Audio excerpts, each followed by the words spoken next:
Aujourd'hui, on va reviser l'algèbre. Qu'est-ce que c'est l'algèbre? Dans vos documents, vous allez trouver ceci et ça va être ce que j'utilise pour expliquer les concepts. Alors, allez, prenez-le et on va explorer ensemble. Premièrement, des concepts importants. Il y a beaucoup de termes qu'on utilise, les mots qu'on utilise. Premièrement, on va commencer avec un inconnu qui est simplement quelque chose qu'on ne connaît pas. Et pour l'algèbre, on va utiliser les lettres pour représenter les valeurs inconnues. Et on dit que ce sont les variables parce que le mot variable, ça veut dire que ça peut changer d'un contexte à un autre. Alors, si on regarde premièrement cet exemple, vous allez voir ce que je vais dire et pourquoi on utilise le terme variable. Alors, premièrement, si tu vois quelque chose comme x plus 4 égale 10, tu dois imaginer quoi? Plus 4 égale 10. Et évidemment, on sait que 6 va être la bonne valeur pour x. 6 va être la bonne valeur pour x dans cette situation. Mais dans une autre situation, comme par exemple 2x, si je dis que 2x, ça implique par exemple la multiplication, tu peux imaginer pourquoi on évite à utiliser le x pour vouloir dire multiplier, parce que dans ce contexte, ça peut être confusant avec la lettre x. Alors, au lieu de faire ça, on fait le chiffre avant une variable qui indique une multiplication. Alors, 2 fois quoi égale 10? X égale 5. Même variable, les deux ont une x, mais selon l'occasion, ça peut changer la valeur. C'est pour ça qu'on utilise le mot variable. Ensuite, j'explique dans le paquet la différence entre une équation, par exemple quelque chose qui comporte un signe égal, et comme ça, tu peux résoudre pour votre valeur.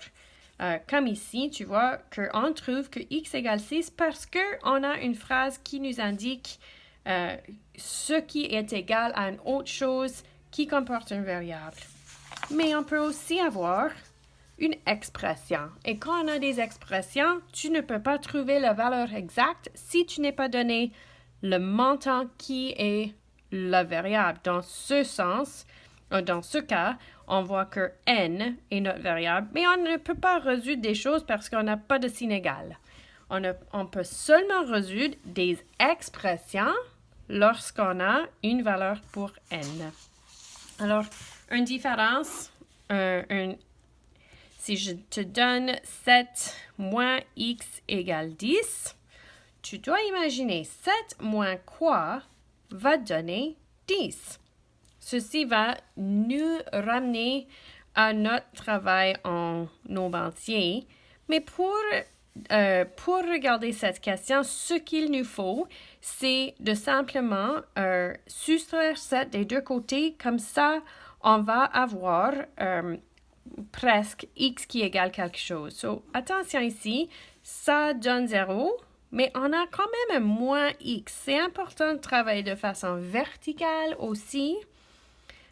Comme ça, tu ne vas pas oublier ce qui reste. Ici, tout ce qu'on a fait, c'était d'avoir un plus 7. On a enlevé 7. Ça, c'est plus là. Ce qu'on fait à un côté, on fait à l'autre. Peut-être que vous vous rappelez de la balance. Si j'enlève quelque chose ici, je dois enlever ici le même montant. Alors, ici, j'ai moins x qui égale 3. Je peux expliquer en autres mots, mais je vais simplifier en disant que vraiment, c'est comme l'opposé de x qui donne 3. Alors, si je veux plus x, je vais juste multiplier les deux côtés par un moins 1, un négatif fois un négatif et un positif. Voilà, on a maintenant le positif x qui égale moins 3, ou en autres mots, l'opposé de x et 3, alors x est moins 3. Si tu remplaces, parfois on vérifie après, tu vas voir que 7 moins, on remplace le x ici avec ce qu'on a trouvé. Moins 3, utilise les parenthèses pour entourer nos nombres entiers.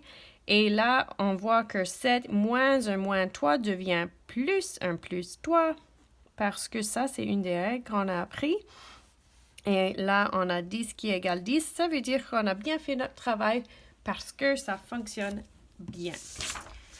OK, maintenant, je veux juste vous montrer quelques exemples qui sont ici.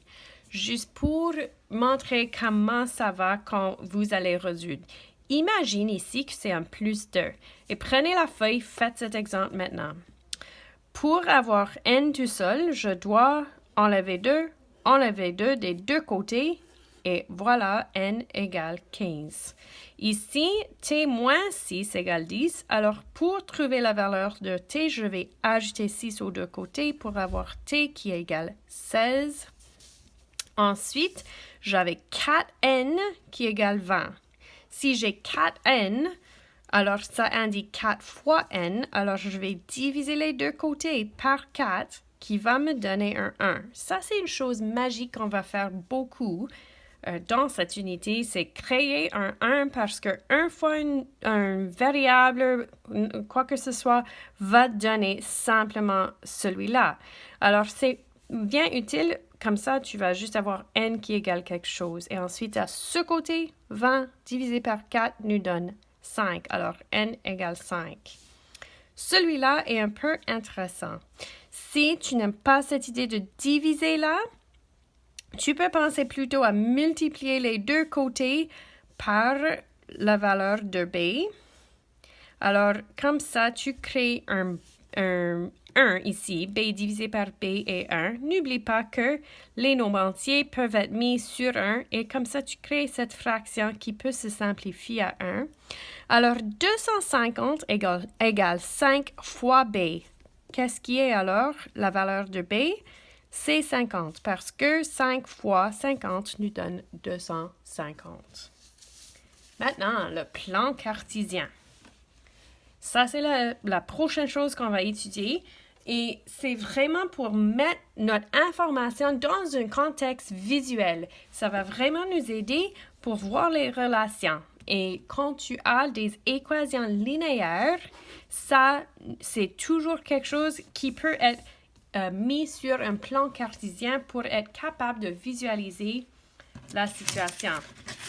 On a 4 cadrans ici sur le plan cartésien et cadran 1 peuvent s'écrire dans les numéros romains ou simplement comme ceci, mais normalement on les voit comme ceci, 1, 2, 3, 4. Et cadran 1 va toujours avoir les x et les y qui sont positifs. Ici, en cadran 2, on va avoir les valeurs de x parce que x représente l'axe horizontal et le x est négatif et la valeur des y sont positives en cadran 2. Ici, en cadran 3, les valeurs de x et y sont négatives. Et ici, les valeurs de x en cadran 4 sont positives et quand ça descend, tu vois ici le y est négatif.